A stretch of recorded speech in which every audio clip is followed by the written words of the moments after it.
con el estudio del día de hoy. Qué bueno que podemos estar aquí. El día de hoy vamos a continuar con segundo libro de Samuel. Si me haces el favor de abrir tu Biblia en el segundo libro de Samuel, por favor, capítulo número 5. El día de hoy estaremos estudiando todo el capítulo 5 del segundo libro de Samuel. En realidad son 25 versículos. No puedo fraccionarlo porque es una narrativa histórica, es una historia. Si lo fracciono, pues no le vamos a agarrar el hilo de la historia, ¿no? Y permíteme empezar de la siguiente manera, haciendo una recapitulación de lo que veíamos la semana pasada. La semana pasada, hermanos, nosotros hablábamos acerca del segundo libro de Samuel, capítulo 4, en su conclusión, y vimos cómo el temor, hablamos del temor, no sé si lo recuerdas, ¿no? Y hablamos del temor servil y del temor a Dios. Y vimos que el temor a Dios o el temor de Dios es un don de Dios. El temor de Dios es un regalo divino. El temor de Dios no es algo que nosotros, familia, podamos experimentar por nuestra propia cuenta, sino que el temor de Dios es algo que proviene de Dios por la obra gloriosa del Espíritu Santo y es parte de la obra que hace el Espíritu Santo en nosotros cuando nacemos de nuevo. Y eso lo veíamos la semana pasada. También veíamos cómo la historia de Is-Boset, el último de los hijos de Saúl, no sé si recuerdas que fue coronado rey de una parte de Israel, pero algo muy interesante fue lo siguiente, familia. Esta historia es asesinado de una manera injusta. ¿Sí recuerdas eso? Cómo Is-Boset fue asesinado, y bueno, pues esta situación a David le da temor porque lo asesina uno de sus, ¿quién? Pues de sus sobrinos, no sé si recuerdas, ¿no? Y eso le causa temor a David, pero también al pueblo de Israel, y veíamos cómo el temor natural o el temor servil es algo que viene de la naturaleza pecaminosa, o más bien es algo con el cual nosotros venimos de fábrica por a causa de la caída, pero no es algo natural, sino es algo consecuente de la caída, ¿no? Y bueno, eso analizamos la semana pasada. El día de hoy vamos a continuar con esta narrativa, con esta historia de segundo libro de Samuel, capítulo 5, y vamos a ver cómo ya todos, pongan atención, hermanos, todos los descendientes de Saúl ya no hay, solamente queda el hijo de Jonatán, y se llama Mefiboset, pero este hombre es lisiado, no podía caminar. Y veíamos también una parte ahí la semana pasada, o la antepasada, de qué pasó con Mefiboset. Y quedaban las hijas de Saúl, y una de ellas era Mical, la cual ya estaba con David. No sé si recuerdas de esto, ¿no? Ahora, hoy vamos a hablar, y este punto, cómo David se fortalece como rey, cómo se establece como rey, y vamos a ver cómo él ya empieza a agarrar fuerza como rey, ¿no? De todas las tribus de Israel. Antes de empezar con el texto, permíteme empezar o mencionar mi ilustración a manera, de introducción, antes de mencionar también el esquema de mi sermón del día de hoy. ¿Tú alguna vez has visto las imperfecciones de las personas? ¿O nada más yo? Porque nadie dice nada. Yo dije, yo soy el más asado aquí, ¿no? O sea, ¿tú has visto alguna vez las imperfecciones de las personas? Sí. ¿O no? Ok. Sabía que me responderías que sí. Al menos uno iba a responder que sí. Ok. ¿Has visto alguna vez tus imperfecciones de manera objetiva? ¿Has aceptado cuando te dice alguien tus imperfecciones? Ay, ya se pone más complicado el asunto, ¿verdad? Porque, ¿cómo? O sea, yo te acepto, pastor, el ver mis imperfecciones, ¿no? Y aparte, cuando yo me las veo, trato de suavizarlas un poco, ¿verdad? Porque trato a veces de buscarles excusas, ¿no? Esto es muy interesante, ¿por qué? Porque nosotros somos muy dados, el ser humano es muy dado a ver las imperfecciones de los demás y no ver nuestras propias imperfecciones. ¿Por qué es esta tendencia? Yo sé que no es mía nada más, yo sé que también es la tuya. Yo sé que cuando ocurre algo, luego viene una negativa y señalamos la imperfección de la otra persona, criticamos a la otra persona, lejos de señalar lo bueno de las otras personas. Es más, cuando una persona hace algo correcto, a veces nos da coraje. ¿A poco no? A algunas personas les sucede eso. Dices, pero ¿cómo es posible? Y no lo dices, no lo expresas, pero por dentro puede sentirse esa situación o ese inconveniente emocional. ¿Qué es lo que está pasando en realidad en el corazón humano? Este es algo que es pecaminoso totalmente, hermanos. Tiene mucho que ver con el egoísmo, tiene mucho que ver con la soberbia, tiene mucho que ver con la arrogancia. Y esto es algo bien interesante. Por lo general, siempre se da cuando nos encontramos en una posición, se da más cuando nos encontramos en una posición de poder, ¿sí?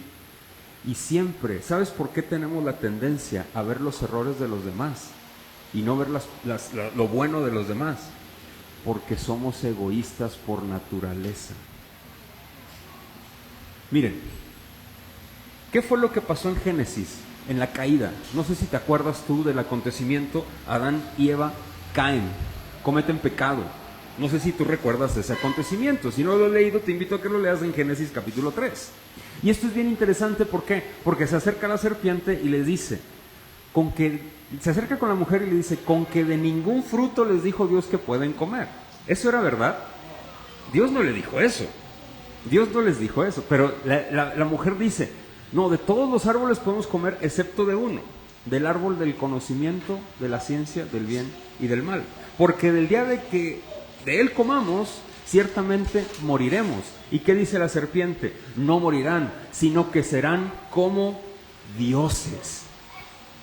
Y eso es algo bien interesante. ¿Por qué? ¿Sabes cómo nosotros confirmamos la caída con nuestro diario vivir y con todas las personas a nuestro alrededor? Porque todos los seres humanos creemos que somos dioses, con D minúscula. Tal vez nosotros no lo manifestamos, o tal vez nosotros no lo hablamos y lo decimos tal cual, pero te voy a decir cómo sí nos damos cuenta de eso. Por ejemplo, cuando somos muy ligeros de ver las imperfecciones de los demás y no las nuestras. ¿Sabes por qué ves las imperfecciones de los demás? Porque tú te crees superior a la persona. No sé si me explico. Cuando tú ves las imperfecciones de los demás, dejas de ver lo bueno de los demás. ¿Sabes qué es lo que pasa? Tú te crees como superior a él. En resumen, esto da igual, te crees como Dios. ¿Sabes quién es el único que tiene la autoridad para ver las imperfecciones de nosotros? Dios. El único. Pero nosotros no somos como Dios, simplemente somos criaturas, me refiero a divinidad. Nosotros no tenemos la divinidad de Dios. Nosotros no somos justos en naturaleza, no somos perfectos, no somos 3 veces santos, nosotros somos pecadores. Pecadores. Nosotros pecamos porque somos pecadores. Así de fácil. ¿Y qué pasa? Cuando nosotros somos muy ligeros y prontos para señalar las imperfecciones de los demás, ahí confirmamos la caída. Te voy a decir otro punto. Hoy está de moda la famosísima inteligencia artificial. No sé si a ti te ha tocado. ¿Tú tienes un teléfono celular? ¿Quién de aquí tiene teléfono celular? Un teléfono inteligente, de esos de pantalla de acá muy, que se ve todo, que puedes hacer muchas cosas, ya puedes trabajar ahí. Todos, yo creo que todos hoy en día, ¿no? A mí me encantan y me siguen encantando los que hoy se conocen como cacahuates. O sea, ¿no? Los cacahuatitos, me fascinan esos. Bueno, la inteligencia artificial no es más que el tratar de que el ser humano sea como Dios. ¿Sí o no? Nada más ponte a pensar eso. El ser humano quiere crear su propia inteligencia. ¿Quién fue el que creó la inteligencia? ¿Quién creó el cerebro humano? ¿Quién creó las emociones? ¿Quién creó? Dios. Y fíjate lo que está tratando de hacer el ser humano: copiar lo que Dios ha hecho.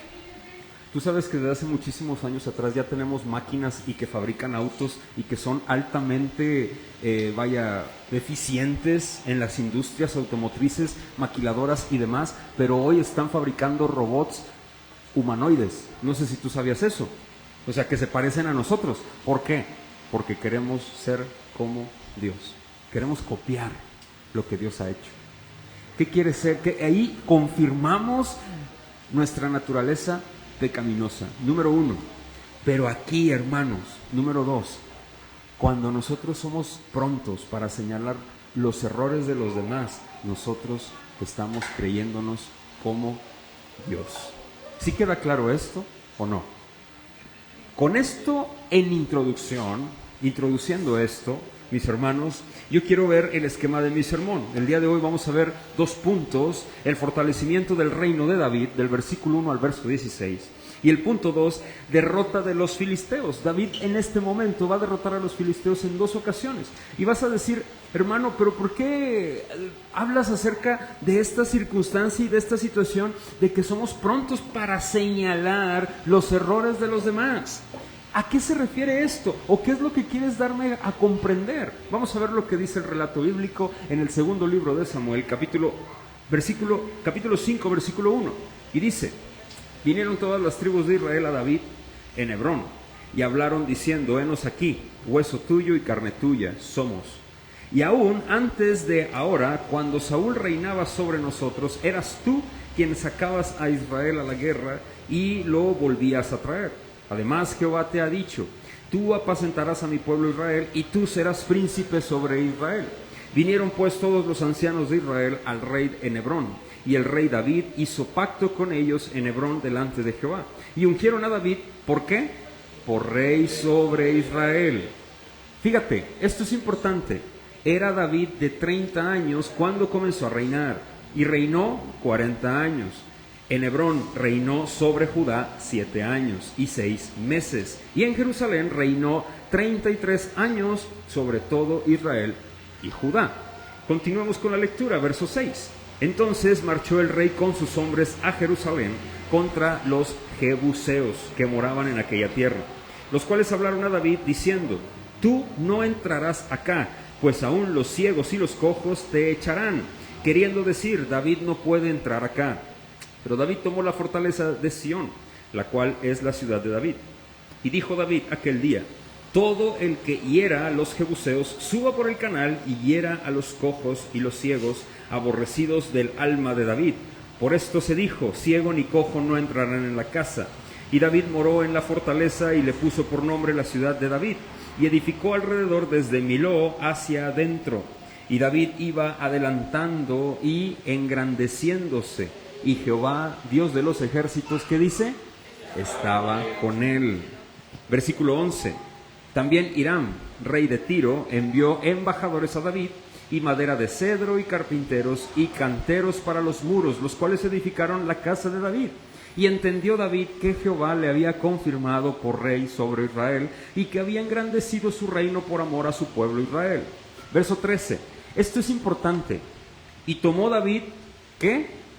Más concubinas y mujeres de Jerusalén, después que vino de Hebrón, y le nacieron más hijos e hijas. Estos son los nombres de los que le nacieron en Jerusalén: Samúa, Sobab, Natán, Salomón.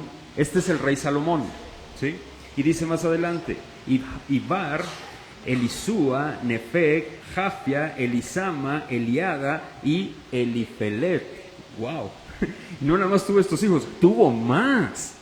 Y tuvo más mujeres. David fue un hombre polígamo, ¿sí? Ahorita vamos a hablar de esto, que es interesante. Versículo 17. Oyendo los filisteos que David había sido ungido por rey sobre Israel, subieron todos los filisteos para buscar a David. Y cuando David lo oyó, descendió a la fortaleza. Y vinieron los filisteos y se extendieron por el valle de Refaim. Entonces consultó David a Jehová diciendo: ¿iré contra los filisteos? ¿Los entregarás en mi mano? ¿Qué dice? Y Jehová respondió a David. ¿Quién respondió a David? Fíjate, esto es bien interesante. David, antes de ir a batalla con los filisteos, que eran sus enemigos acérrimos, ¿qué hizo? Consultó al Señor. Esto es importante. Vamos a ver en la narrativa. Dice, versículo 20: y vino David a Baal-Perasim, y allí los venció David, y dijo: quebrantó Jehová a mis enemigos delante de mí, como corriente impetuosa. Por esto llamó el nombre de aquel lugar Baal-Perasim, que significa, esto es, el Señor que quebranta. Verso 21. Y dejaron allí sus ídolos, y David y sus hombres, ¿qué dice? Los quemaron. Ya ves que yo a veces utilizo este término cuando estoy predicando. Si tú no te has arrepentido de ser católico romano y todavía traes por ahí una estampita, no la regales a la comadre, quémala. Dicen, ay, pero ¿por qué? Aquí está, los ídolos se queman, ¿sí me explico? Las estatuas se queman, ¿sí? No se regalan ni se venden. ¿Por qué? Porque le haces más daño a las personas que se las das, ¿sí me explico? Y aquí está el ejemplo, ¿sí? Versículo siguiente, dice, verso 22, y los filisteos volvieron a venir y se extendieron en el valle de Refaim. Y consultando David, ¿qué? A Jehová. Él le respondió, no subas, sino rodéalos y vendrás a ellos, enfrente de las balsameras. Y cuando oigas ruido como de marcha por las copas de las balsameras, entonces te moverás, porque Jehová saldrá delante de ti a herir el campamento de los filisteos. Verso 25, David lo hizo así, como, ¿quién?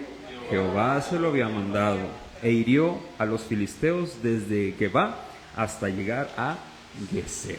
Interesante trama, la historia. David se está fortaleciendo, hermanos y hermanas. El primer punto de mi sermón, el fortalecimiento del reino de David. Del versículo 1 al versículo 16, voy a mencionar esto, familia. David se está fortaleciendo como rey. David lo primero que hace es manda y les dice a todas las demás tribus restantes. Recordemos que solamente la tribu de Judá y parte de la de Benjamín estaba con David. ¿Y qué pasa? Esto es muy interesante por lo siguiente. Las otras 10 tribus restantes, miren, el pueblo de Israel estaba compuesto de los hijos de ¿quién? De Israel. O sea, de Jacob, y después Dios le cambió el nombre ¿a qué? A Israel. Él tuvo 12 hijos. ¿Sí me explico? Bueno, y luego 2 fueron desechados y se agregaron los 2 de José. ¿Sí me explico? Que fueron adoptados. Ahora, por Israel, y los bendijo. Eso viene en el último capítulo del Génesis. Ahora, checa esto. Las 12 tribus, 2 estaban con David y las otras 10 estaban con Saúl. Pero ¿qué pasa? Cuando mueren todos los descendientes de Saúl, ya no quedaba quien reinara sobre las 10 tribus restantes. Todos las 10 tribus esas que estaban sin rey, vienen con David y le dicen, tú eres de los nuestros, tú eres, y nosotros reconocemos que tú eres el rey. ¿Y qué pasa? Lo ponen y lo nombran todos los ancianos, los representantes de cada una de estas tribus, lo nombran como el nuevo rey, ¿de qué? De Israel. David se empieza a fortalecer. David empieza a fortalecerse y a crecer como rey. Pregunta, ¿quién le había dicho a David que iba a ser rey? ¿Quién? En el primer libro de Samuel hubo un acontecimiento cuando Saúl todavía era rey, pero ¿quién fue a buscar a David? Samuel, no sé si te acuerdas, y busca uno de los hijos de Isaí, y ese hijo de Isaí era ¿quién? David, y lo unge como rey, y le dice, tú vas a ser el próximo rey de Israel. Pero Saúl seguía reinando, y luego viene una serie de acontecimientos, viene cómo Saúl empieza a perseguir a David, y viene esta persecución intensa, lo quieren matar. No sé si recuerdas todas estas tramas que ya vimos, y hasta hoy, pasaron años, hermanos, años, y hasta ahorita la palabra de Dios se está cumpliendo. Esto nos deja una enseñanza a ti y a mí. ¿Por qué? Mira, hermano, hermana, la palabra de Dios se cumple siempre, siempre, siempre. Ojo, y quiero mencionar esto, no importa el tiempo, si Dios dijo, se hará. Él dijo que vendrá. ¿Sabes qué? Él vendrá. Lo sé. ¿Cuándo? No lo sé, pero de que vendrá, vendrá. Si Él dijo que estaría con nosotros, ¿sabes qué? Él está ¿con quién? Con nosotros. Sí, Amén. amén. Y eso es suficiente. De verdad, eso tiene que ser suficiente para nuestro corazón. Y eso lo tienes que recordar constantemente, porque en lo cotidiano de la vida se nos olvida eso. ¿A poco no? Vas en el tráfico, vas con las luchas y las batallas, vas con las, no sé, con las complejidades del trabajo, con el cansancio, con el desgaste, con todo de los hijos, etcétera, etcétera, y se te olvida que Dios está contigo, porque Él lo prometió. Él lo prometió. Es que cómo me encantaría que Dios estuviera aquí y me diera un abrazo. Te lo está dando y no te das cuenta. Es que me encantaría, cómo me gustaría que Dios estuviera aquí y me diera un apapacho y me dijera que todo estará bien. Es que ya te lo dijo. Ya te dijo que todo estará bien en Él. ¿Por qué? ¿Por qué va a estar bien? Porque Él está contigo. ¿A poco no? Si Él está contigo es suficiente para que todo esté bien. ¿A poco no? Y gloria a Dios por eso. Recuérdalo siempre. A David le costó años, pero se cumplió. Estoy hablando del reinado, pero siempre estuvo con Él. ¿Sí o no? Estuvo al borde de la muerte en muchas ocasiones, pero Dios estuvo con Él. A lo mejor, no sé cuál sea qué sea lo que estés pasando, pero si eres su hijo, Dios está contigo. Vamos a ver más adelante, porque checa lo que dice en el versículo 4. Era David ¿de cuántos años? De 30.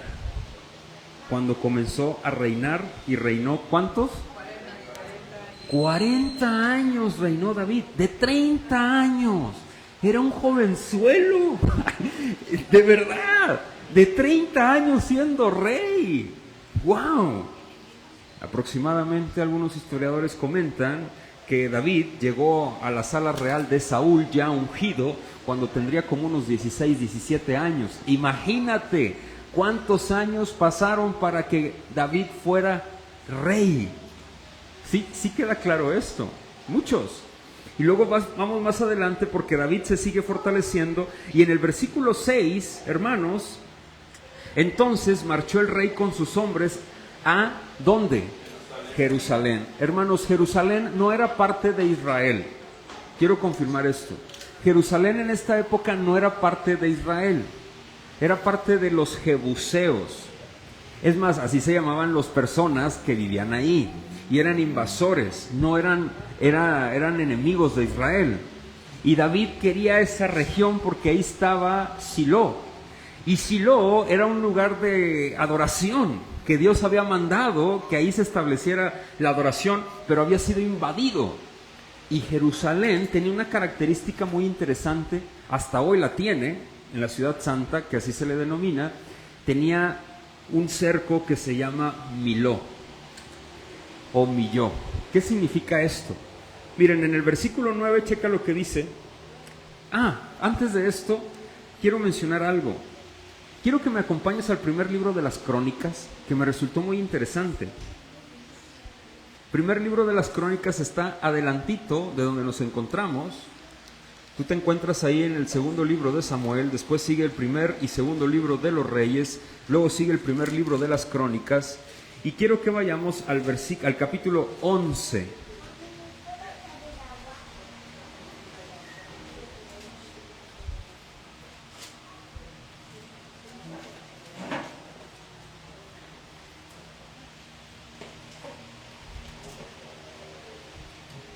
Perdón, estaba Sión, no Silo, estaba Sión, que era una parte importante de adoración, una tierra importante de adoración. Checa lo que dice el capítulo 11 del primer libro de las Crónicas, versículo 4. ¿Ya estamos ahí? Fíjense, quiero leerlo aquí porque se va a presentar un personaje que en el segundo libro de Samuel le va a dar dolor de cabeza a David, pero bastante. Fíjense lo que dice. Entonces, versículo 4, se fue David con todo Israel a Jerusalén, la cual es Jebús, y los jebuseos habitaban en aquella tierra. Y los moradores de Jebús dijeron a David: no entrarás acá. Mas David tomó la fortaleza de Sión, que es la ciudad de David. Y David había dicho: el que primero derrote a los jebuseos será cabeza, ¿y qué? Entonces, ¿quién? Joab. ¿Hijo de quién? De Sarvia. Subió primero y fue hecho, ¿qué? ¿Te acuerdas de Joab? El sobrino de David. Este sobrino, híjole, bueno, no quiero decir nada, pero yo sé que a lo mejor a veces algunos de nosotros hemos tenido un sobrino de esos que ay, Dios mío, dices, ay, Señor. Bueno, Joab es uno de esos sobrinos que sacan canas verdes. No sé si se entiende la expresión. Bueno, Joab es uno de ellos, pero como Sarbia era hermana de David, ¿te acuerdas que lo vimos más adelante? Híjole, tenía temor porque los hijos de Sarbia eran fuertes y eran aguerridos. Él mató a Abner, y Abner no era cualquier persona. Bueno, y vamos a ver esto bien interesante porque dice, él fue hecho jefe. ¿Jefe de qué? Fue capitán de la guardia de David. ¡Hala! Y esto es bien interesante porque más adelante Joab constantemente se va a estar entrometiendo y va a ser de esas personas que se confabulan y quieren hacer cosas malas y grotescas en contra de su tío, ¿sale? Pero más adelante vamos a verlo. Yo quería mencionarlo porque me resulta importante, porque Joab así se ganó el ser comandante de las tropas de David. ¿Sí me explico? Entrando por los canales a la tierra de Jerusalén. Quiero mencionar esto. Vamos a regresar al segundo libro de Samuel, capítulo 5, en donde nos encontramos. Me voy a ir un poquito más rápido en la narrativa.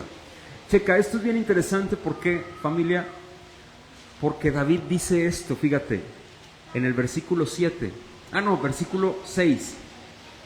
Dice, entonces marchó el rey con sus hombres a Jerusalén contra los jebuseos que moraban en aquella tierra, los cuales hablaron a David diciendo, tú no entrarás acá, pues aún los ciegos y los cojos, ¿qué dice? ¿Qué significa esto? Que ellos les decían, nosotros estamos tan confiados de nuestras fortalezas que incluso los ciegos y los cojos pueden destruirte. No sé si me explico. Se están burlando y mofando de las tropas de David. Pero más adelante, David entra y dice, David, quiero que los primeros que maten es a los cojos y a los ciegos. ¿Por qué lo hace? En tono de burla. Yo lo he mencionado en muchas ocasiones, hermanos. David, hay muchas personas que tienden a exaltar a David como si fuera, wow, una persona casi como Jesús. No sé si me explico. Pero esto no puede ser así, porque fíjate lo que hace David en consecuencia de la burla que le dicen los jebuseos, y él se venga, y ya tiene autoridad, o sea, ya tiene poder. Y lo primero que hace cuando llegan a Jerusalén, ¿qué es? Asesinar a todos los ciegos y a todos los cojos. ¿Eso fue justo? No. Estaba cometiendo David una injusticia, pero él, porque se burlaron de él, ¿sabes qué? Lo hizo. Qué episodio tan oscuro de David. Y sabes, me gusta mucho el autor de Samuel, porque a pesar de que David era rey, no guarda silencio en ocultar el carácter de David, o sea, el temperamento y cómo era David. Porque más adelante, fíjate, David era un hombre vengativo. Era un hombre vengativo, que yo sé que si tú pudieras, te pudieras vengar de mucha gente. Y hay personas que lo hacen y que disfrutan. La venganza es, ¿cómo dice el dicho?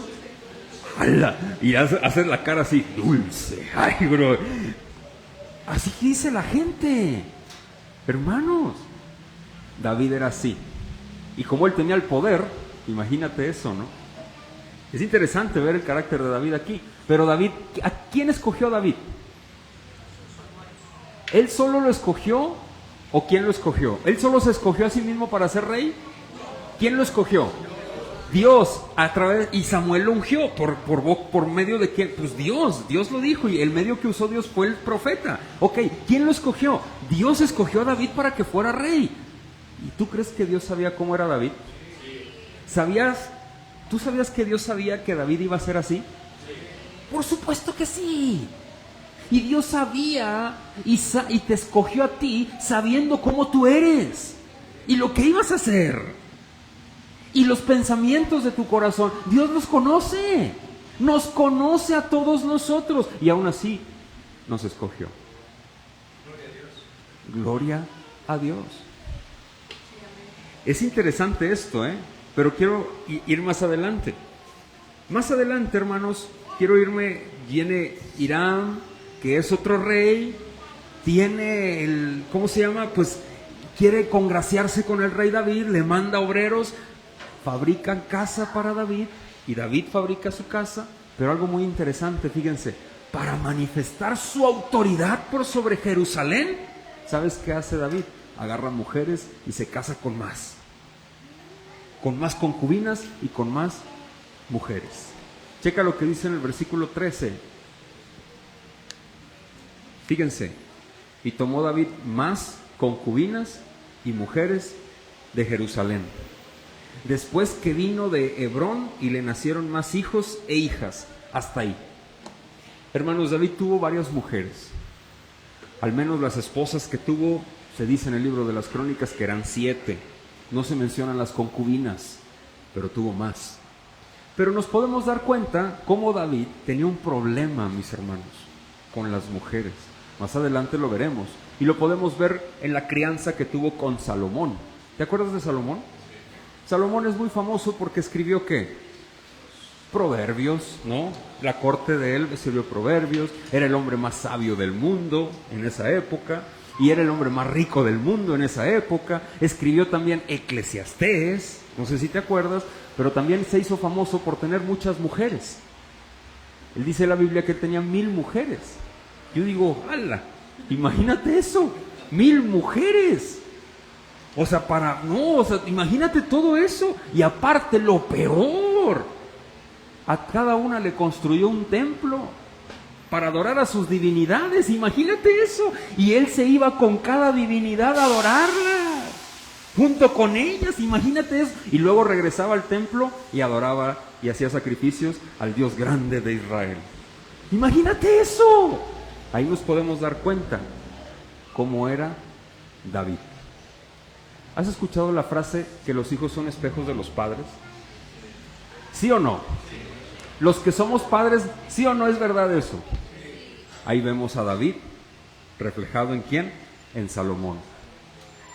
¿Te fijas? Cómo David y Salomón tenían un problema. Se le llama problema de promiscuidad y pornografía. Lo vamos a ver más adelante. David era un polígamo, hermanos. David era un engañador. Pero era escogido ¿por quién? ¡Hala!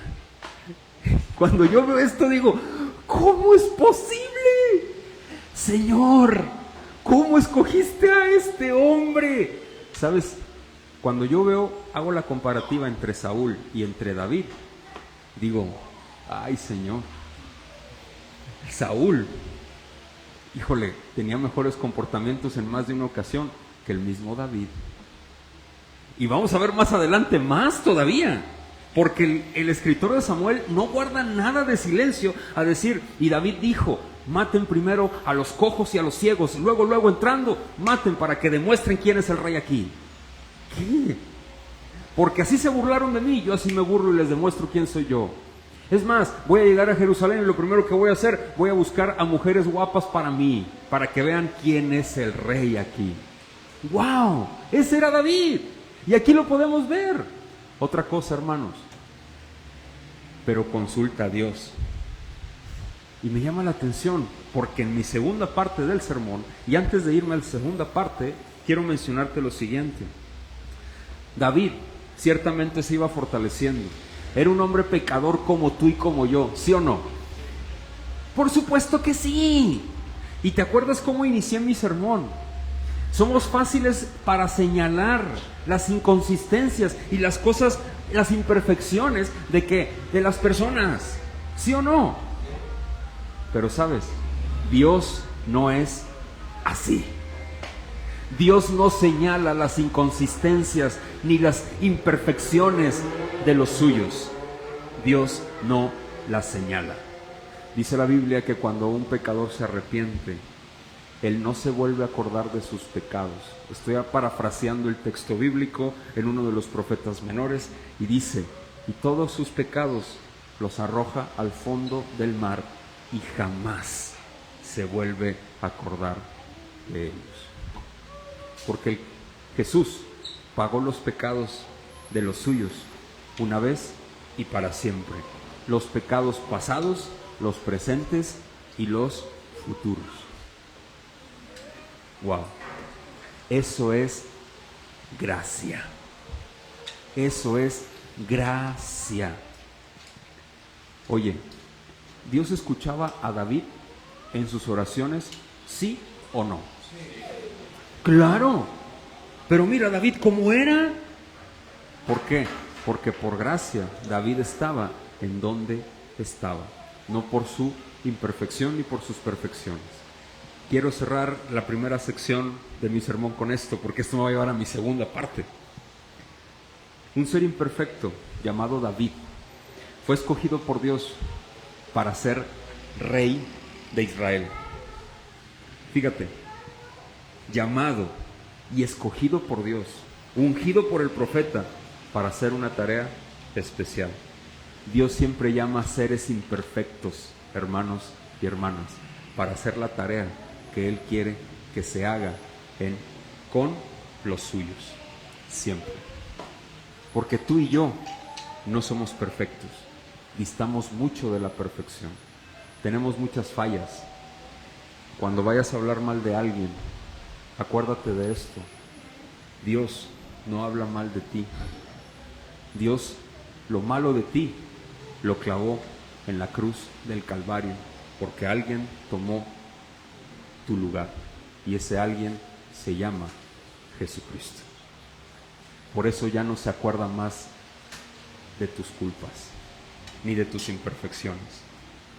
El justo por los injustos, el perfecto por los imperfectos, el santo por los pecadores, para que nosotros fuésemos hechos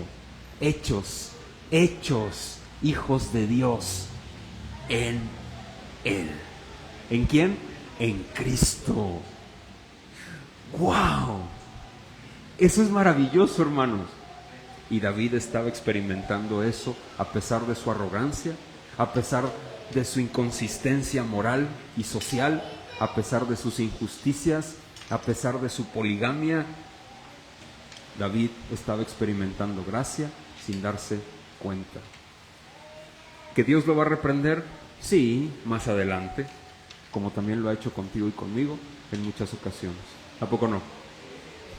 Vamos a ver, por favor, la segunda parte de mi sermón: y derrota a los filisteos. Y aquí es muy sencillo. Por ejemplo, David se fortalece, junta sus tropas y ahora va a batalla con los filisteos. Los filisteos son... ¿No te acuerdas de un filisteo muy famoso que es muy popular en el libro de Samuel? Goliat. ¿Te acuerdas de él? Bueno, eran los mismos, eran esa misma nación, en contra otra vez de Israel, firmes en contra. Y otra vez David se levanta en contra de ellos, pero antes de irse a batalla, checa lo que hace David, versículo 19. Entonces consultó David, ¿a quién? A Jehová, diciendo: iré contra los filisteos, los entregarás en mi mano. Y Jehová, ¿qué dice? Respondió, ¿a quién? A David. Dios le respondió.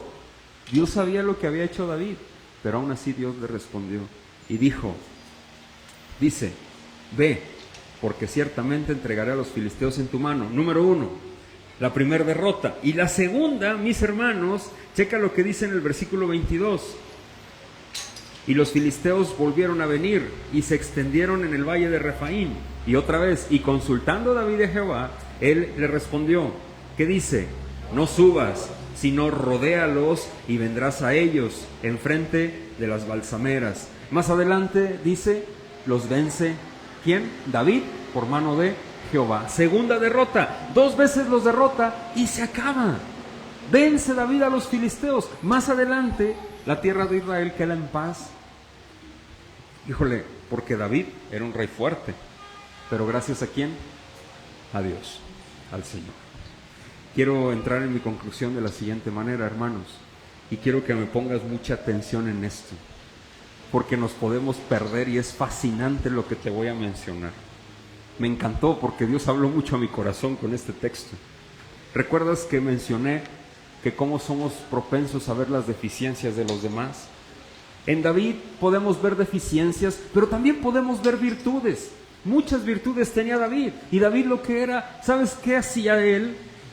Pues David dice la Biblia que él tenía un corazón conforme a ¿quién? Al de Dios. Eso lo dice la Biblia. Hermano, pero ¿por qué dices David era así? Lo puedo leer. Pero ¿por qué la Biblia dice que él tenía un corazón conforme al de Dios? ¿Qué significa eso? David le preocupaba lo que Dios le preocupa. ¿Qué? El pueblo, su pueblo. Él veía por su pueblo, él quería conquistar tierra por su pueblo, pero el carácter de David, la esencia de David, era una persona pecaminosa, que caía en sus mismas artimañas y en sus mismas trampas, como tú y como yo. ¿Sí o no tú buscas a Dios? Por eso estás aquí. ¿A poco no oras a Dios? Pero somos deficientes, ¿a poco no? Somos igual que David. ¿Te fijas? Tratamos de buscar a Dios, le preguntamos a Dios qué hacer, leemos su palabra, venimos y nos congregamos, pero también pecamos y somos consistentes a veces con el pecado. Pero nos arrepentimos, ahí estamos como David. Somos la misma imagen que David. ¿Sí me explico? Pero algo muy interesante es esto, hermanos. Siempre cuando tú vas a hablar de alguien mal, calla. Guarda silencio. Guarda silencio. No te voy a decir, pídele al Espíritu Santo que te muerda la lengua, porque no vaya a ser que el domingo vengan algunos sin lengua, ya no puedan hablar. Por favor, no lo vayas a hacer. No te voy a pedir eso. Pero sí dile, Espíritu Santo, por favor, quebranta mi corazón. Y si he hablado mal de mis hermanos, pon un peso en mí y genera el arrepentimiento que necesita mi alma. Perdóname. Y si veo algo bueno en mi hermano o en mi hermana, ayúdame a gozarme con eso bueno que tú has puesto en él o en ella, y hablar bien de él y de ella siempre. Amén. Ay, hermano, qué complicado. Claro que es complicado porque te crees como Dios. Te crees como Dios. Puede ser muy fácil hacerlo con unas personas dentro de la iglesia, pero es bien difícil hacerlo con tu cónyuge. Ay, hermano, algo bueno en este. No, hermano, no hay nada. Ahí está. ¿Te fijas cómo sí hay algo bueno en esta? No, hermano, es que usted no la conoce. ¿Ya te fijas? ¿Cómo te crees como Dios? Acuérdate de esto. No te creas como Dios. No te creas como Dios. Deja tu arrogancia y tu soberbia en la cruz tirada, porque por ese pecado ya murió el Señor. Y otro consejo, no te contamines.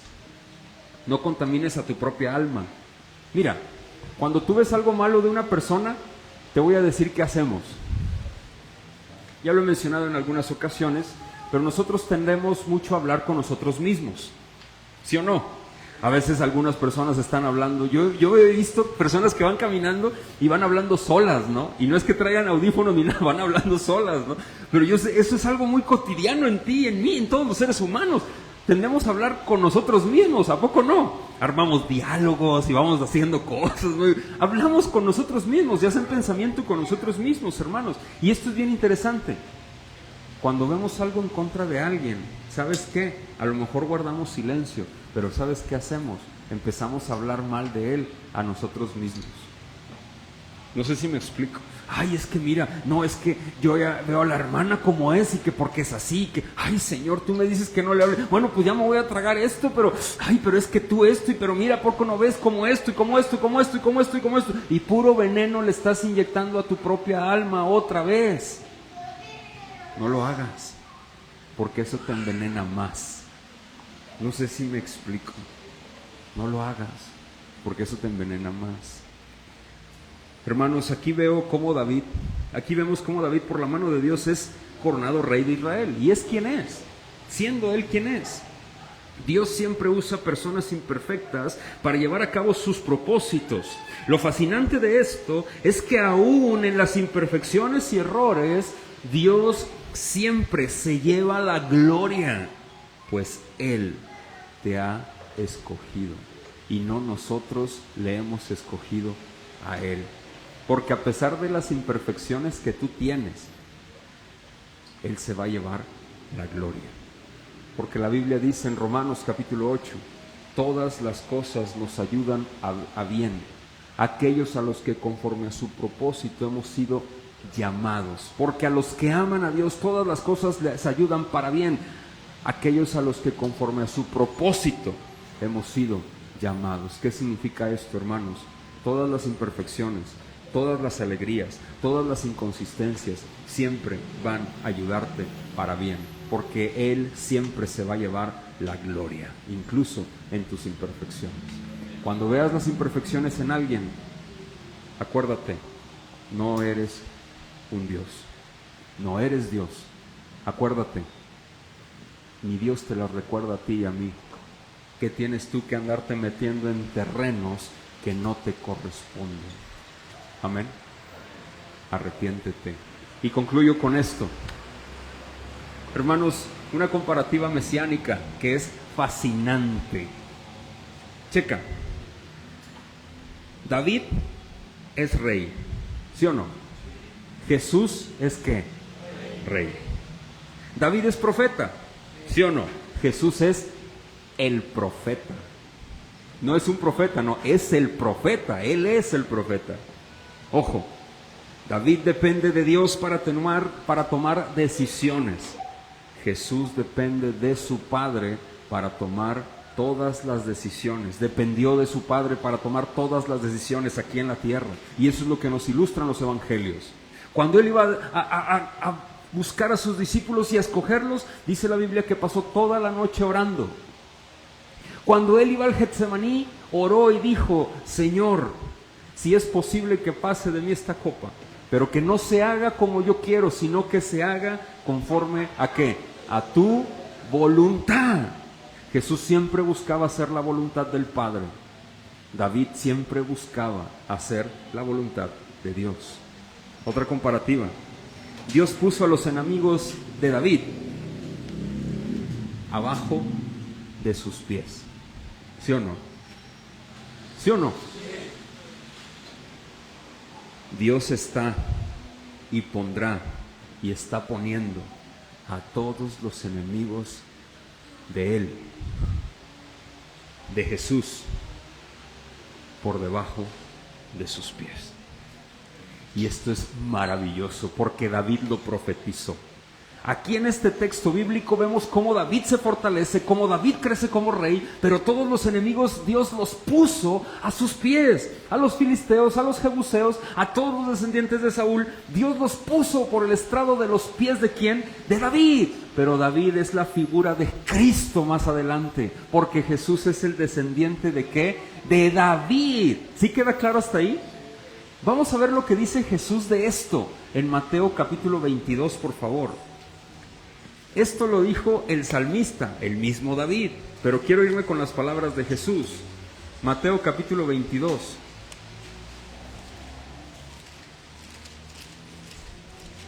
Si me haces el grandísimo favor. Mateo capítulo 22, versículo 41.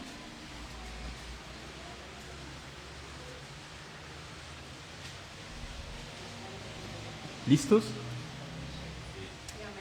Fíjate lo que dice. Y estando juntos los fariseos, Jesús les preguntó diciendo: ¿qué pensáis de qué? ¿Del Cristo? ¿De quién es hijo? Y le dijeron: ¿de quién? Ah, ¿de cuál David? Del David, del que estábamos viendo. Oye, espérame, fíjate. En 2 de Samuel capítulo 5, todos los enemigos de David están puestos debajo de los pies de David. ¿Sí te fijas? Literal. Y fíjate lo que dice Jesús. Dice, Él les dijo: pues como David en el Espíritu le llama Señor diciendo, dijo el Señor, ¿a quién? A mi Señor, siéntate a mi derecha hasta que ponga a tus enemigos por estrado de tus pies. Esto dice Salmos 110, versículo 1. Jesús cita esto, David lo menciona. Pues si David, dice Jesús, le llama Señor, ¿cómo es su hijo? Y nadie le podía responder palabra, ni osó alguno desde aquel día preguntarle ¿qué? Más. ¿Qué está diciendo Jesús? A ver, explíquenme, fariseos. ¿Cómo el salmista dice, dijo el Señor a mi Señor, siéntate a mi derecha hasta que ponga todos tus enemigos por estrado de tus pies? ¿De quién es descendiente el Mesías? Y dicen ellos, de David. Ok, pero si es de David, pero David ya no está aquí. Entonces, ¿de quién está hablando? Y nadie le pudo contestar. Pero ¿sabes quién nos da la explicación de cuáles enemigos fueron puestos a los pies de Jesús y de Dios? Y todavía sigue poniendo, y los pondrá cuando Él regrese por completo. Pablo. Pablo nos explica esto. Y quiero que me sigas, y este es mi texto final. Primera de Corintios, por favor, capítulo 15.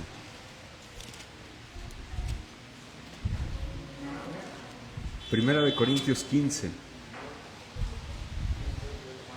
versículo 24. Primera de Corintios 15, versículo 24. Me encanta esto. Pablo está hablando de la resurrección y dice lo siguiente, versículo 24. Luego el fin, cuando entregue el reino al Dios y Padre. Verso 23. Pero cada uno en su debido orden. Cristo las primicias, está hablando de la resurrección. Luego los que son de Cristo en su venida. Luego ¿qué? El fin, cuando entregue el reino al Dios y Padre, cuando haya suprimido todo dominio, toda autoridad y potencia, porque preciso es que Él reine hasta que haya puesto, ¿qué dice? A todos sus enemigos debajo de sus pies. Y el postrer enemigo que será destruido es la ¿qué? La muerte. Porque todas las cosas las sujetó debajo de sus pies. Y cuando dice que todas las cosas han sido sujetadas a Él, claramente se exceptúa aquel que sujetó a Él todas las cosas. ¿Qué significa esto? Fíjate, Dios está poniendo a todos sus enemigos por estrado de sus pies. ¿Sí? Como lo hizo con David. O sea, con Jesús está poniendo a todos los enemigos por estrado de sus pies. ¿Y sabes quiénes éramos sus enemigos? Nosotros, sus hijos. Hermanos, a sus escogidos. Y los está poniendo de rodillas, a sus pies. Éramos enemigos de la cruz de Cristo, ¿sí o no? Enemigos de la cruz, hermanos. Pero el postrer enemigo vencido es la muerte. Y será aplastada y destrozada. Pero algo muy interesante, mis hermanos. Ojo, familia, el postrer enemigo y todos los enemigos, todos serán destruidos. Dominio, poder, autoridad, solamente Él, y se llevará la gloria por siempre y para siempre. Siempre. Y todos nosotros, antes enemigos, pero ahora sus hijos en Cristo, por la justicia del Hijo, en Él, por Él y para Él. Y a Él sea solo la gloria.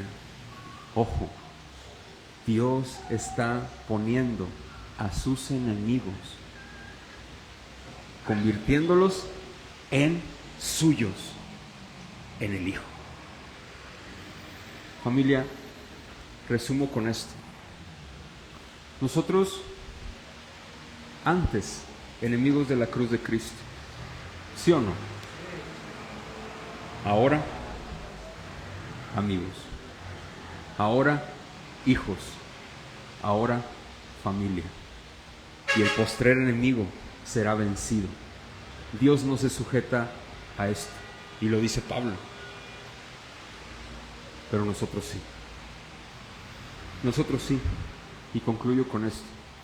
Antes de hablar mal de alguien, acuérdate, tú no eres Dios. Yo no soy Dios. Él sí. Él te puso en una posición en Cristo. Él nos puso en una posición en Cristo que nada ni nadie nos puede arrebatar. Solo Él. Criaturas imperfectas con el perfecto. Amén. Su gracia nos sostiene. Su gracia nos confirma. Vamos a darle gracias a Dios, por favor, y vamos a orar. Señor, te agradecemos mucho este tiempo. Gracias, Dios, por tu misericordia, por tu amor y tu fidelidad. Hoy nos ponemos en tus manos. Señor, antes éramos enemigos de la cruz, y hoy por tu gracia y tu misericordia somos tuyos. Pertenecemos a ti y no a nosotros mismos. Esperamos la pronta venida y el pronto regreso de nuestro Señor. En definitiva, tú eres Rey, eres grande, poderoso, majestuoso. Gracias. Todo dominio y toda autoridad en la tierra, mi Señor, será destruida. No tendrá cabida más, porque tú te llevarás la gloria y te la sigues llevando. Y parte de eso que nosotros pensábamos que teníamos autoridad, mi Señor, gracias porque nos has hecho tus tuyos, nos has hecho tus hijos, tus siervos. Gracias por tu amor, gracias por tu fidelidad. Queremos pedirte que nos ayudes, por favor, a permanecer y perseverar en ti. Ayúdanos, por favor, a crecer en ti y a vivir para ti. Muchas gracias por tu gracia, por tu amor y tu fidelidad. Gracias. En tu nombre, Cristo, nosotros oramos y decimos, familia, amén. Hermanos, vamos a ponernos de pie, por favor. Vamos a despedir el estudio del día de hoy. Si alguien trae alguna ofrenda, la puede dejar en la cajita que está a la entrada. Señor, el día de hoy queremos agradecerte mucho este tiempo, pedirte para que tú bendigas las ofrendas, que por favor nos ayudes en la administración de las mismas, que nos libres de la avaricia, que nos ayudes a administrarlas adecuadamente como iglesia. Te agradecemos muchísimo por tu provisión y tu amor, y gracias porque nos permitiste escuchar tu palabra el día de hoy. Hoy te agradecemos mucho tu fidelidad y tu amor. Guárdanos en nuestra salida a nuestro hogar y ayúdanos a poder seguir creciendo y perseverando en tu palabra. Gracias por tu misericordia y tu amor. En tu nombre, Cristo, nosotros oramos y decimos, familia, amén. Hermanos, que la gracia del Señor sea contigo. Si el Señor lo permite, nos vemos el domingo. El viernes 4:30 hay reunión de oración de mujeres. Eres bienvenida a las 4:30 si el Señor lo permite. Y el domingo al mediodía por acá nos vemos. ¿Sale? Que Dios te bendiga muchísimo. Gracia y paz.